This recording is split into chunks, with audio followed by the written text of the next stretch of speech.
Now add the fresh curry leaves for the aroma. Wow, it smells amazing already, Amma. Hello?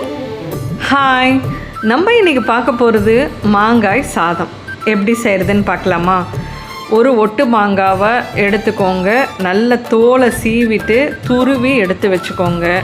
பச்சை மிளகாவை நறுக்கி வச்சுருங்க, கொஞ்சமாக கருவேப்பிலை.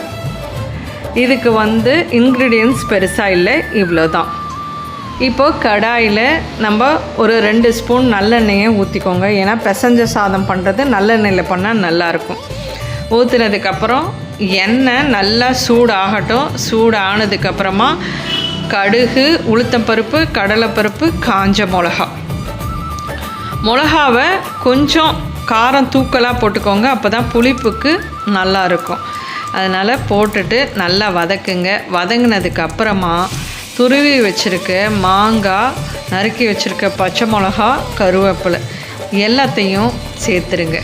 சேர்த்துட்டு நம்ம 2 நிமிஷம் எல்லாத்தையும் கலந்து விடுங்க. மாங்காய் சாதம் செய்யறது ரொம்ப ஈஸி, டேஸ்ட்டு ரொம்ப நல்லாயிருக்கும். அதனால் எல்லாருமே இதை ஈஸியாக ட்ரை பண்ணலாம். இப்போது நம்ம கொஞ்சமாக ஒரு 1/2 ஸ்பூன் மஞ்சள் பொடியை போட்டுக்கோங்க.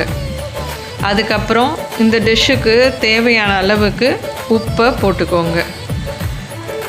அதுக்கப்புறமா கொஞ்சமாக பெருங்காயத்தூள் ஆட் பண்ணிக்கோங்க. பண்ணிவிட்டு நல்லா வதக்குங்க.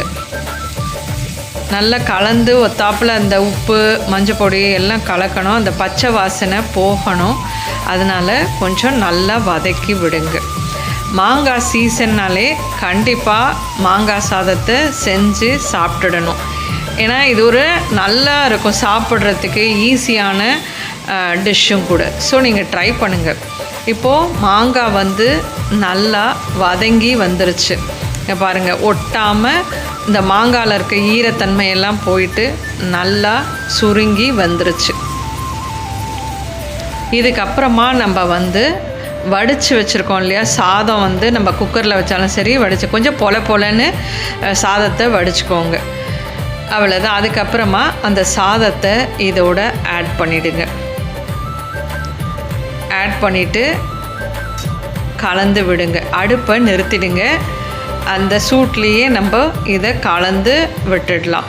இந்த ஸ்டேஜில் உங்களுக்கு உப்போ பெருங்காயத்தூளோ ஏதாவது வேணும்னா நீங்கள் ஆட் பண்ணிக்கலாம். 1 ஸ்பூன் நல்லெண்ணெய் வேணும்னாலும் சரி. இதை கலந்து வச்சிட்டிங்கன்னா இது வடவும் அப்பளத்தோடு சாப்பிட்றதுக்கும் நல்லாயிருக்கும். இல்லை உருளைக்கிழங்கு பொரியல் இதெல்லாம் வச்சு சாப்பிட்றதுக்கும் நல்லாயிருக்கும். இல்லை வெறுமனையே கூட சாப்பிட்லாம். மாங்காய் சாதம் நல்ல சுவையாக இருக்கும். ட்ரை பண்ணி பாருங்கள். அவ்வளோதான், ஈஸியான ஒரு ரெசிபி. எல்லோரும் ட்ரை பண்ணுங்கள். அவ்வளோதான், சிம்பிள்.